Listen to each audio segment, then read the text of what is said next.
जय हिंद साथियों। अगर आप राजस्थान पटवारी परीक्षा की तैयारी कर रहे हैं और पॉलिटी के पिछले वर्षों के प्रश्नों को डिटेल से समझना चाहते हैं तो यह क्लास आपके लिए है। हम न सिर्फ इन प्रश्नों को हल करेंगे बल्कि इनके पीछे की पूरी कंसेप्ट क्लैरिटी भी देंगे, जिससे आप परीक्षा में बिना गलती के आंसर दे सकोगे। तो आइए शुरू करते हैं क्लास। पहला प्रश्न है, निम्न में से कौन भारतीय संविधान की प्रारूप समिति के अध्यक्ष थे? ऑप्शन दे रखे हैं, जे.बी. कृपलानी, डॉक्टर राजेंद्र प्रसाद, जवाहरलाल नेहरू और डॉक्टर भीमराव अंबेडकर। तो इसका सही आंसर क्या है? डॉक्टर भीमराव अंबेडकर। ये प्रारूप समिति का पूरा डिटेल देखते हैं। इसका गठन कब हुआ? तो 29 अगस्त 1947 को। किसके द्वारा? डॉक्टर राजेंद्र प्रसाद के द्वारा। इसके अध्यक्ष कौन थे? तो डॉक्टर भीमराव अंबेडकर। इस समिति में कुल कितने सदस्य थे? तो 7। 7 कैसे? एक अध्यक्ष और 6 सदस्य। और अध्यक्ष कौन थे? डॉक्टर भीमराव अंबेडकर। इसका उद्देश्य क्या था? संविधान का प्रारूप तैयार करना और उसमें आवश्यक सुधार करना। प्रारूप मतलब ड्राफ्ट।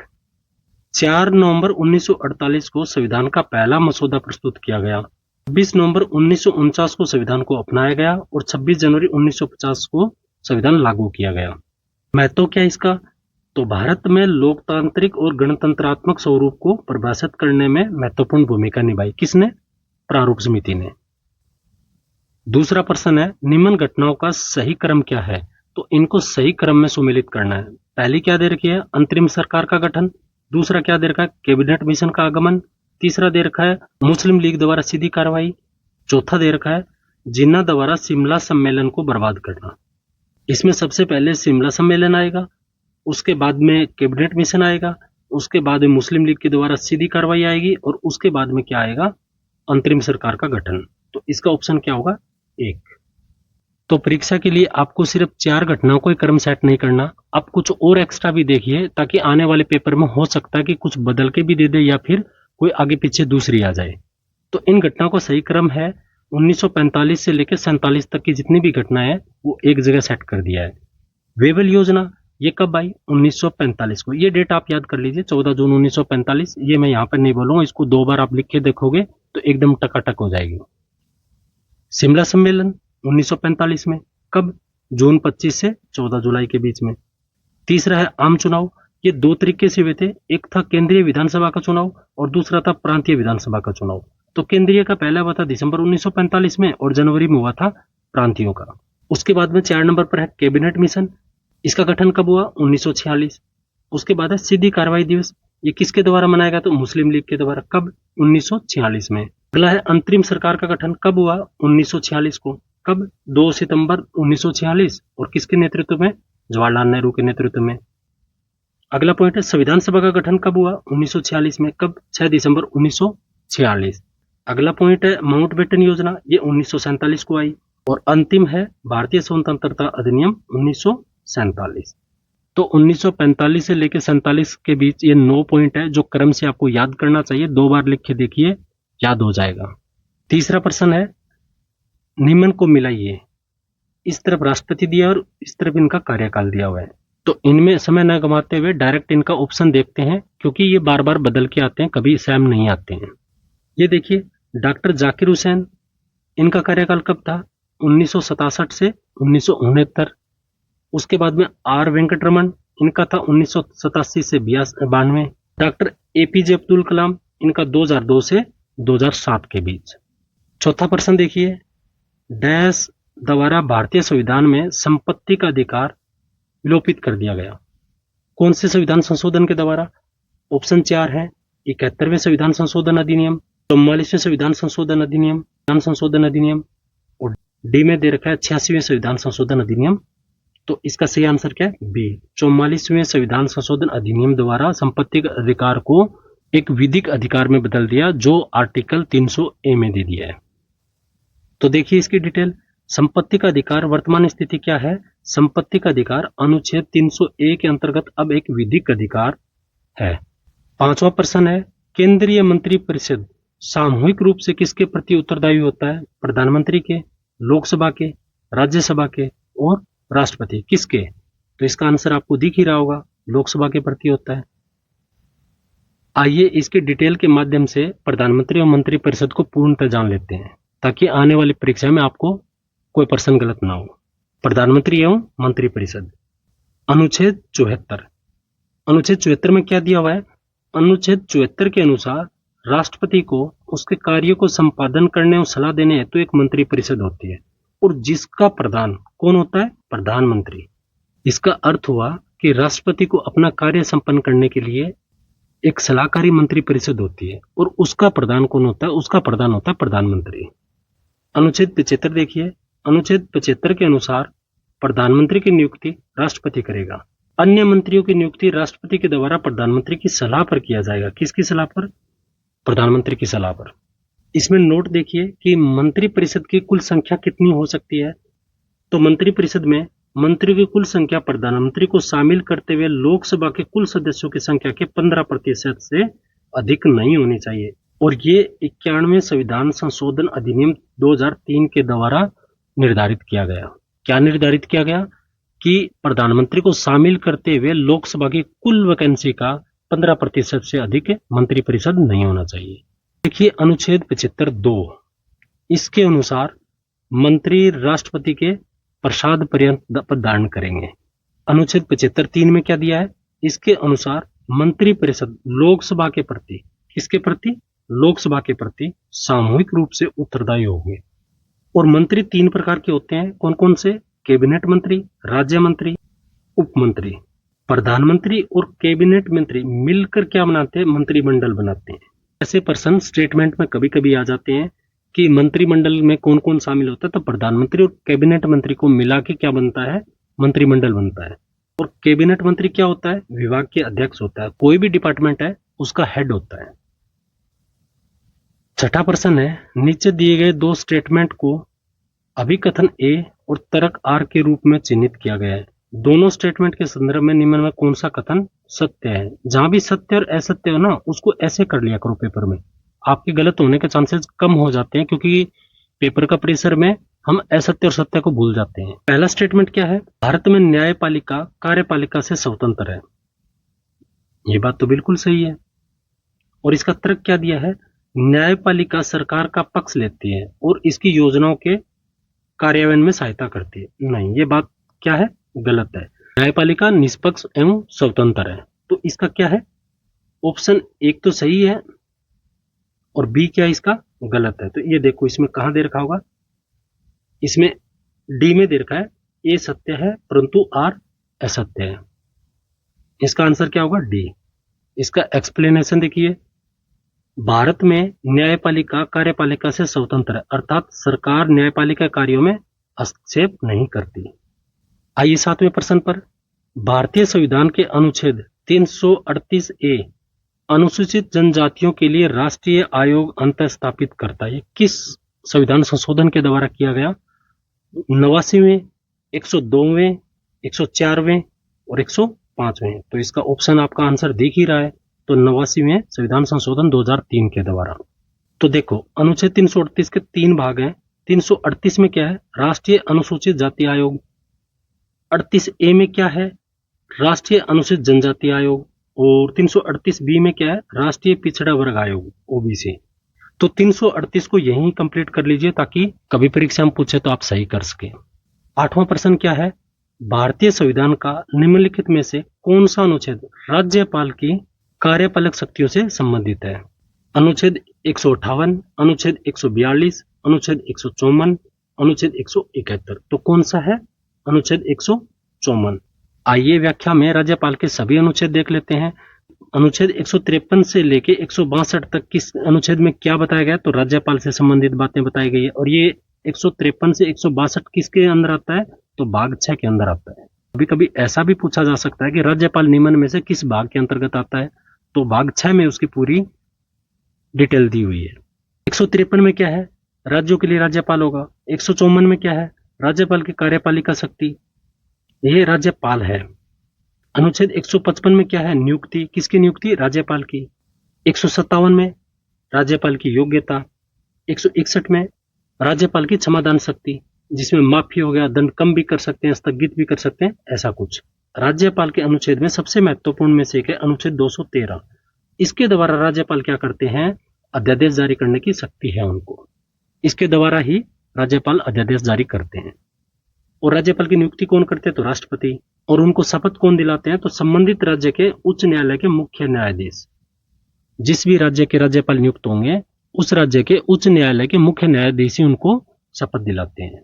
प्रश्न 9वां, निम्नलिखित में गलत युग्म को चयन कीजिए। इसमें एक गलत युग्म दे रखा है, उसको हमें छांटना है। एक तरफ अध्यक्ष दे रखे हैं, दूसरी तरफ संविधान सभा समिति दे रखी है।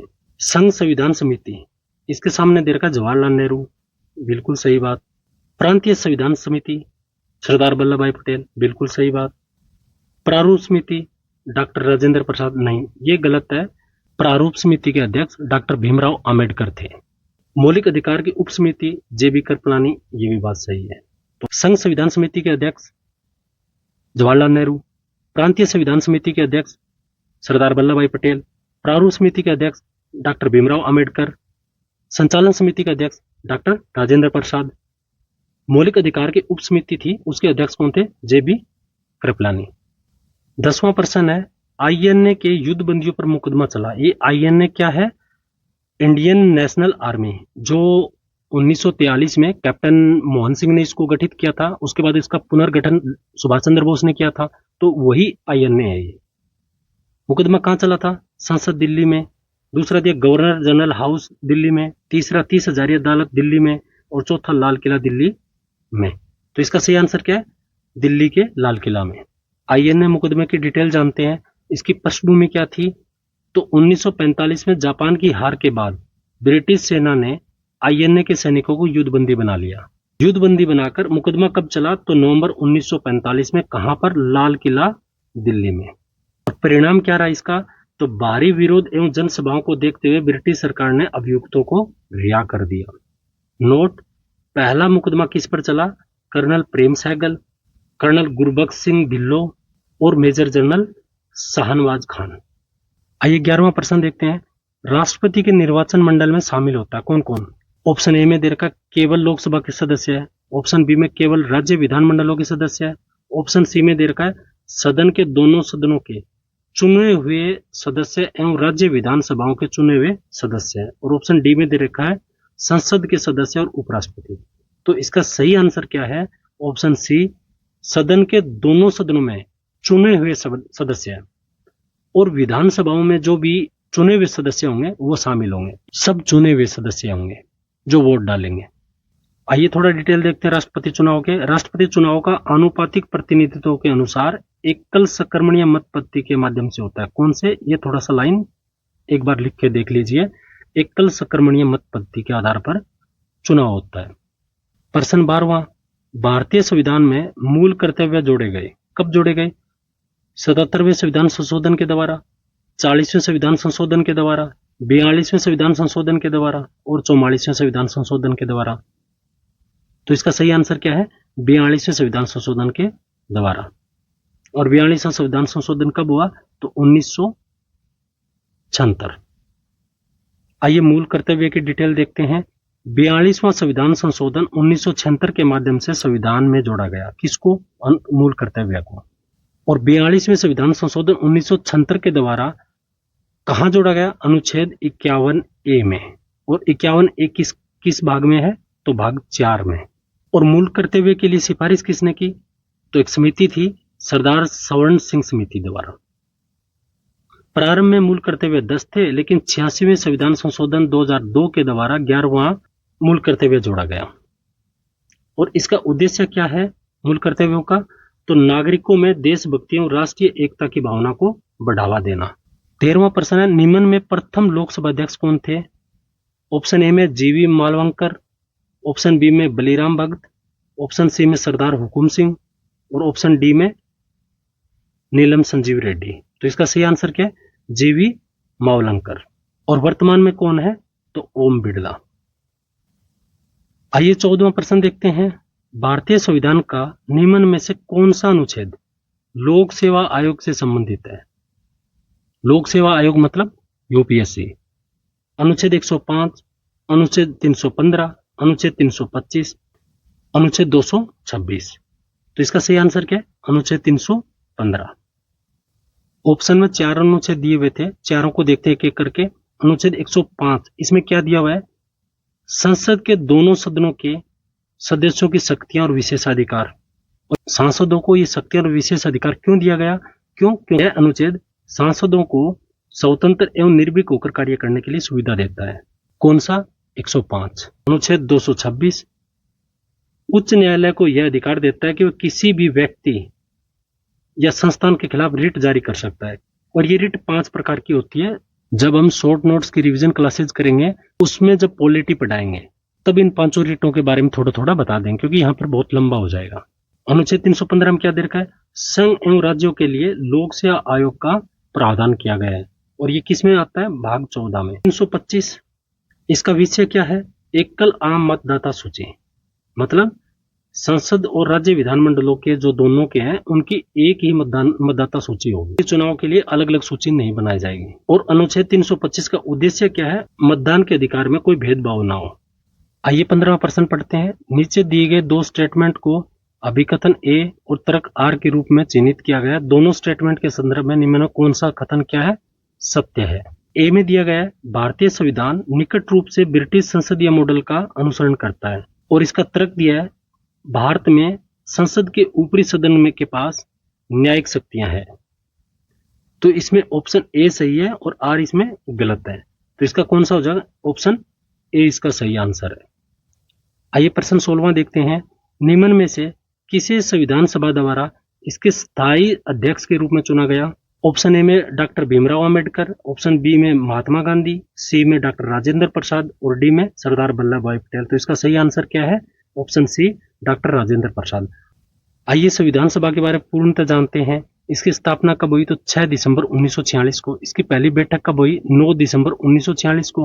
और इसी दिन प्रथम अस्थायी अध्यक्ष चुना गया। और अस्थायी अध्यक्ष था कौन? प्रथम अस्थायी अध्यक्ष कौन था? तो सच्चिदानंदन सिन्हा। और प्रथम स्थायी अध्यक्ष कौन थे? तो डॉक्टर राजेंद्र प्रसाद। ये कब चुने गए? 11 दिसंबर 1946 को। और ये इसका गठन किसके तहत किया गया? तो कैबिनेट मिशन योजना के तहत संविधान सभा का गठन किया गया। और कैबिनेट मिशन कब आया था? 1946। इसका उद्देश्य क्या था? देश के लिए मजबूत संवैधानिक ढांचा तैयार करना। किसका काम था? संविधान सभा का। और इसकी अंतिम बैठक कब हुई? 26 नवंबर 1949 को। और इसी दिन ही संविधान को अपना लिया गया। और संविधान लागू कब हुआ? 26 जनवरी 1950 को। संविधान सभा में जो भी सदस्य चुन के आए थे, वो अप्रत्यक्ष तौर पर थे, यानी उनका डायरेक्ट इलेक्शन नहीं हुआ था, इनडायरेक्ट वे में था। प्रश्न 17वां, डैश द्वारा लोकसभा का निर्वाचन संख्या में वृद्धि की गई थी? कौन से संविधान संशोधन के द्वारा की गई थी? ऑप्शन ए में 44वां, बी में 31वां, सी में 42वां। इसका सही आंसर क्या है? ऑप्शन बी, 31वें संविधान संशोधन के द्वारा लोकसभा में निर्वाचन की संख्या में वृद्धि की गई थी। आइए देखते हैं 31वां संविधान संशोधन। तो ये किस लिए आया? ये लोकसभा की सीटों में वृद्धि करने के लिए। और कितनी? 525 से बढ़ा के 545 कर दी गई। और वृद्धि का आधार क्या था? तो 1971 की जनगणना को उसका आधार बनाया गया। और उद्देश्य क्या था? लोकतांत्रिक व्यवस्था को अधिक प्रभावशाली बनाना। क्यों? क्योंकि जैसे वक्त के साथ, बढ़ते वक्त के साथ क्या हुआ? जनसंख्या बढ़ती गई और उसका सही से प्रतिनिधित्व मिले, इसके लिए क्या किया गया? लोकसभा की वैकेंसी को बढ़ाया गया। प्रश्न 18वें में राष्ट्रपति दिए हुए हैं, उनका चुनने का सही क्रम जानना है। इसमें 4 ऑप्शन है, एस राधाकृष्णन, डॉक्टर राजेंद्र प्रसाद, एन संजीव रेड्डी और जाकिर हुसैन। तो इनका सही क्रम क्या है? इनका सही क्रम है, राजेंद्र प्रसाद सबसे पहले चुने गए 52 से 62 के बीच में। सर्वपल्ली राधाकृष्णन चुने गए थे, वो 1962 से 67 के बीच में। फिर जाकिर हुसैन आए थे, वो 1967 से लेके 69 तक। और ये अपने कार्यकाल में पहले राष्ट्रपति, जो कार्यकाल के दौरान उनका निधन हो गया। उसके बाद में नीलम संजीव रेड्डी, जो 1977 से लेकर 1982 के बीच में। और ये निर्विरोध जीतने वाले पहले राष्ट्रपति थे। 19वें प्रश्न में 2 स्टेटमेंट दिए हैं, ए और आर, उनको हमें देखना है। ए में दिया हुआ है, भारत में जनता अपना समय प्रतिनिधि चुनती है। और बी में दिया हुआ है, भारत में प्रजातंत्र है। तो ये तो दोनों ऑप्शन से है, तो इसका आंसर क्या है? Option A. 20वां प्रश्न है, नीति आयोग के प्रथम उपाध्यक्ष कौन थे? पीयूष गोयल, निर्मला सीतारमण, अरविंद पनगाडिया और रघुराजन। तो इसका सही आंसर क्या है? अरविंद पनगाडिया। ये तो हो गए प्रथम। और वर्तमान में कौन है? सुमन के बेरी। 21वां प्रश्न है, भारतीय संविधान के किस संविधान संशोधन अधिनियम द्वारा लोकसभा और राज्य की विधानसभाओं में अनुसूचित जाति और अनुसूचित जनजाति के आरक्षण को एंग्लो इंडियन समुदाय के आरक्षण को अलग रखते हुए 10 साल के लिए बढ़ा दिया गया? ऑप्शन ए में 104वां, ऑप्शन बी में 105वां, ऑप्शन सी में 103वां और ऑप्शन डी में 102वां। तो इसका सही आंसर क्या है? 104वां संविधान संशोधन अधिनियम 2020 के द्वारा ये 10 सालों के लिए बढ़ा दिया गया। आइए 104वां संविधान संशोधन को जानते हैं। ये 2020 में आया था। इसके माध्यम से अनुच्छेद 334 में संशोधन किया गया। सबसे पहले किस अनुच्छेद को संशोधित किया? तो 334। इसके द्वारा एससी और एसटी के लिए लोकसभा और राज्य की विधानसभाओं में आरक्षण अवधि को 10 वर्ष के लिए बढ़ा दिया गया। पहले ये 25 जनवरी 2020 को समाप्त हो रही थी, तो अब कितने तक हो गया? 2030 तक हो गया। संशोधित अधिनियम में लोकसभा एवं राज्यसभा की विधानसभाओं में एंग्लो इंडियन के आरक्षण को समाप्त कर दिया। आजादी के बाद में एंग्लो इंडियन का जो आरक्षण चलता आ रहा था उसको समाप्त कर दिया गया। और इसका उद्देश्य क्या है? एससी और एसटी को राजनीतिक प्रतिनिधित्व को सुनिश्चित करना। 22वां प्रश्न है, निम्न में से किसे संविधान सभा द्वारा इसके संवैधानिक सलाहकार के रूप में चुना गया? Option A doctor Rajendra Prasad, B में BN राव, सी में जवाहरलाल नेहरू और डी में सरदार वल्लभ भाई पटेल। तो इसका सही आंसर क्या है? BN राव। BN राव का पूरा नाम क्या है? BN राव का पूरा नाम है बेनेगल नरसिंह राव। आइए 23वां प्रश्न देखते हैं। डैश के द्वारा भारतीय संविधान में शिक्षा का अधिकार अंत स्थापित किया गया? किस संविधान संशोधन के द्वारा किया गया? 44वें, 86वें, 31वें, 91वें। तो ये आपको शायद पता ही होगा। 86वें संविधान संशोधन के द्वारा भारतीय संविधान में शिक्षा का अधिकार को स्थापित किया गया। आइए देखते हैं 86वें संविधान संशोधन को। यह 2002 में हुआ। इसके द्वारा अनुच्छेद 21A जोड़ा गया। 21 में ए और जोड़ दिया। इसके माध्यम से 6 से 14 वर्ष की आयु के सभी बच्चों को निःशुल्क एवं अनिवार्य शिक्षा का अधिकार दे दिया गया। तो निःशुल्क एवं अनिवार्य शिक्षा कौन दिलाएगा? तो ये अनिवार्य एवं निःशुल्क शिक्षा राज्य दिलवाएगा। अनुच्छेद 51A के एक और ऑप्शन जोड़ दिया के, जो मौलिक कर्तव्य में जिसमें अभिभावकों का कर्तव्य होगा कि 6 से 14 वर्ष के बच्चों को शिक्षा दिलाएं। इसी संशोधन के आधार पर शिक्षा का अधिकार अधिनियम 2009 RTE एक्ट लागू किया गया, राइट टू एजुकेशन। और ये कब आया? 2009 में।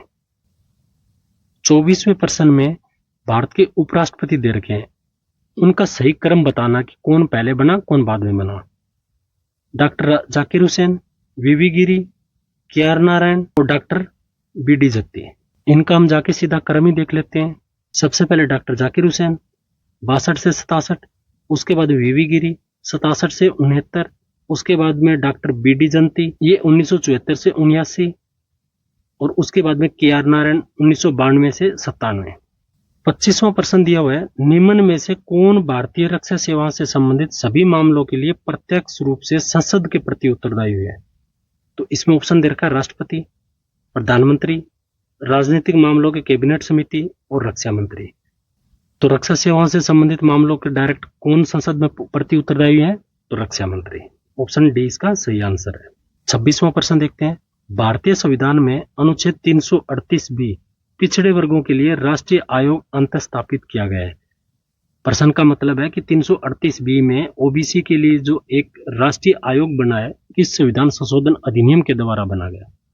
तो 102वां, 104वां, 105वां, 103वां। तो इसका सही आंसर क्या है? 102वां संविधान संशोधन अधिनियम 2018 के द्वारा। 102वां संविधान संशोधन 2018 क्या है? इसके द्वारा राष्ट्रीय पिछड़ा वर्ग आयोग NCBC को संवैधानिक दर्जा दे दिया गया। क्या दे दिया गया? संवैधानिक दर्जा दे दिया गया। इस संशोधन के तहत अनुच्छेद 338 में एक B सब क्लोज जोड़ा गया। 27वां प्रश्न है, ये OTP की तरह है, ये बार बार रिपीट नहीं होगा, फिर भी आप देख लीजिए। नीति आयोग ने बिल एवं मेलिंडा गेट्स फाउंडेशन का साथ भागीदारी में प्रारंभ किया। पोषण ज्ञान में, अन्य में, आहार क्रांति में और टीका उत्सव में। तो इसमें ऑप्शन क्या है? ऑप्शन ए पोषण ज्ञान में भागीदारी की। 28वां प्रश्न है, भारतीय संविधान में निम्न में से डैश नागरिकों के कौन से मौलिक कर्तव्य हैं? ऑप्शन 1 में दे रखा है राष्ट्रीय ध्वज तथा राष्ट्रीय गान का सम्मान करना, बिल्कुल। बी में दे रखा है आहन पर कौन आहन करेगा, देश, राष्ट्र को सेवा अर्पित करना है, हाँ बिल्कुल। तीसरा दे रखा है सामाजिक सुधार का प्रयास करना, ऐसा लिखित रूप में नहीं दिया हुआ। चौथा दिया हुआ है अपनी साझा संस्कृति की समृद्ध धरोहर का महत्व को प्रदान करना तथा उसका संरक्षण करना, हाँ बिल्कुल। तो इसमें ऑप्शन 1 हो गया, ऑप्शन 2 हो गया, ऑप्शन 4 हो गया, ए बी डी इसका सही आंसर है। ए बी डी, बी में इसका दे रखा है। और मौलिक कर्तव्य टोटल कितने हैं, तो 11। एक बात सत्य है, जहां जहां अधिकार मिलता है वहां वहां कर्तव्य उसके साथ चलते हैं। बताओ कैसे, आप पर ही लगा लो, आपको पीडीएफ देता हूं, आपको क्लास देता हूं, और आपका लेना ये पीडीएफ और क्लास आपका अधिकार है, तो आपका कुछ कर्तव्य भी है कि वीडियो को लाइक कर दो। आइए 29वां प्रश्न देखते हैं। भारत में संसद में सम्मिलित है क्या क्या, राष्ट्रपति, राज्यसभा और लोकसभा, प्रधानमंत्री, उपराष्ट्रपति। तो इसका सही आंसर क्या है, इसका सही आंसर है बी, राष्ट्रपति और लोकसभा राज्यसभा। ये देखिए इसकी डिटेल, संसद का निर्माण किससे होता है, तो 3 अंगों से मिलके, राष्ट्रपति, लोकसभा और राज्यसभा, ये तीनों मिलके क्या करते हैं, ये तीनों मिलने से क्या बनता है, संसद, संसद। ठीक। प्रश्न नंबर 30वां, निम्न कथनों में से कौन सा कथन असत्य है। ऑप्शन ए में दे रखा है संविधान को 26 नवंबर 1949 को पारित किया गया और यह 26 जनवरी 1950 को लागू हुआ, हाँ जी बिल्कुल। लॉर्ड बेंटिंग भारत के प्रथम गवर्नर जनरल थे, तो हाँ सही। पंडित जवाहरलाल नेहरू भारत के प्रथम प्रधानमंत्री थे, तो बिल्कुल पहले प्रधानमंत्री थे। और ऑप्शन डी में दे रखा है भारत के नीति निर्देशक सिद्धांत संविधान के चतुर्थ भाग यानी चौथे भाग में समाहित है, तो बिल्कुल ये भी सही है। और इसने पूछ रखा है असत्य है, तो इसका आंसर इसीलिए इसमें स्टार लगाया गया है, ये सारे कथन क्या है, वो सत्य है। आइए 31वां प्रश्न देखते हैं। लोकसभा के बारे में निम्न में से कौन सा कथन असत्य है, मतलब गलत है, पता कीजिए। ऑप्शन ए में दे रखा है लोकसभा की वर्तमान संख्या कितनी है, 545, हाँ जी बिल्कुल। राज्यों से चुने गए सदस्य कितने हैं, 530, बिल्कुल ये भी बात सच है।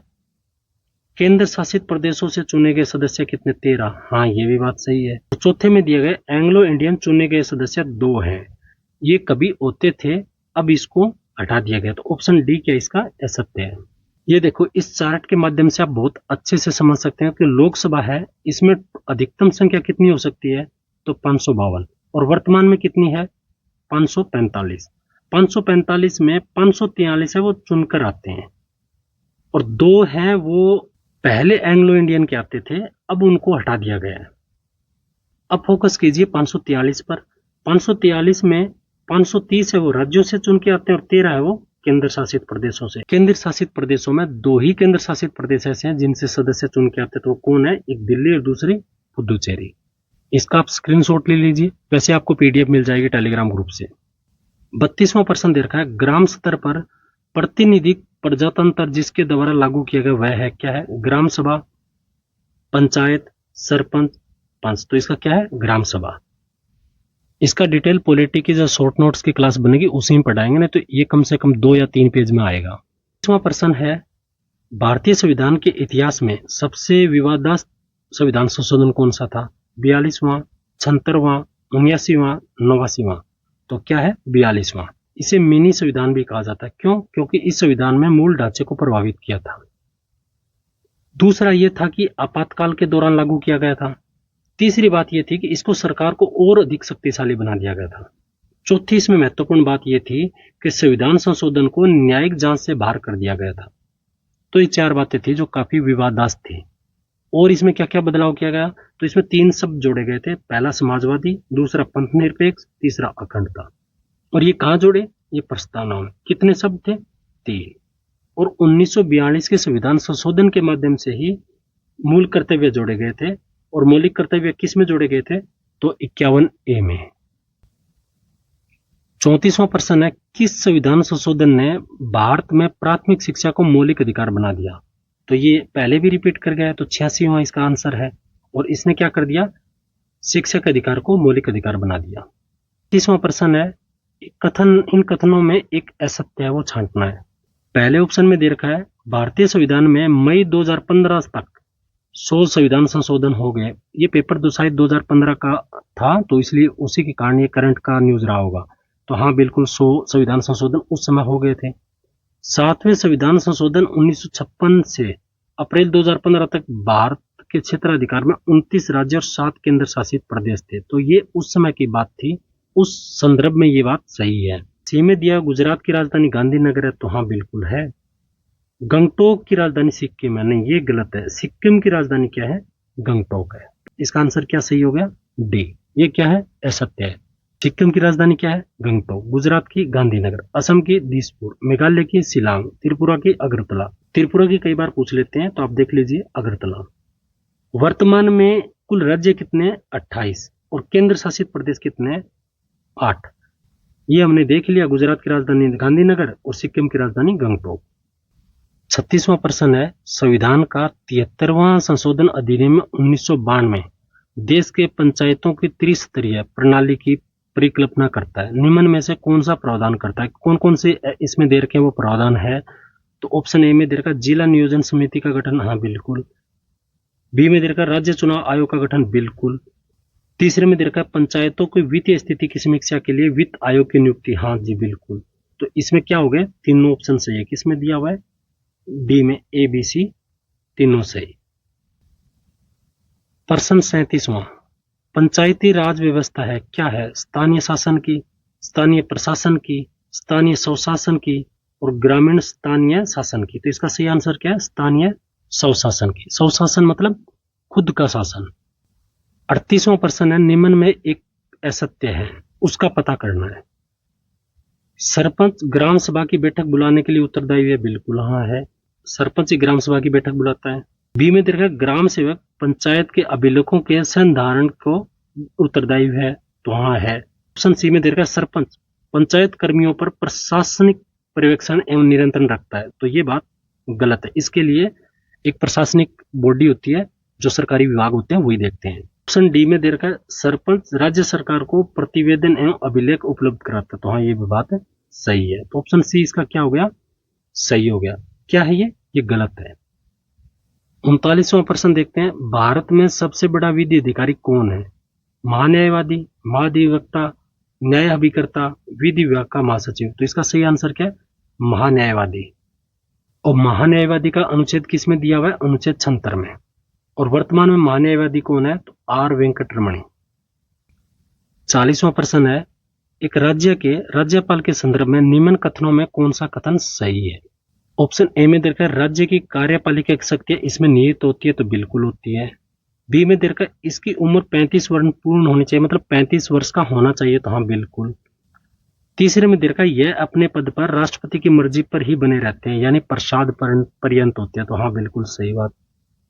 और डी में दे रखा है इसकी बर्खास्ती के कारण संविधान में उल्लेखित नहीं, ये बात गलत है, ये संविधान में लिखा हुआ नहीं है। तो इसमें सही कौन कौन से है? ए सही है, बी सही है, सी सही है, ए बी सी सही है। A B D A B C, इसका आंसर क्या होगा? Option B. आइए 41वां प्रश्न देखते हैं, निम्न में से एक मौलिक अधिकार नहीं है। ये अधिकार यहां छूट गया, इसलिए मैंने लिखा है। ए में दे रखा है संवैधानिक उपचारों का अधिकार, तो बिल्कुल है। ऑप्शन बी में दे रखा है संस्कृति और शिक्षा संबंधित अधिकार, हाँ है। ऑप्शन सी में दे रखा है भारत की संप्रभुता बनाए रखने का अधिकार, ये मूल अधिकार नहीं है, ये मूल कर्तव्य है। और चौथे में दे रखा है धार्मिक स्वतंत्रता का अधिकार, तो ये है। ये तीन क्या है? ए बी और डी क्या है? ये मौलिक अधिकार है, जबकि सी क्या है? ये मौलिक कर्तव्य है। तो इसका सही आंसर क्या हो गया? सी।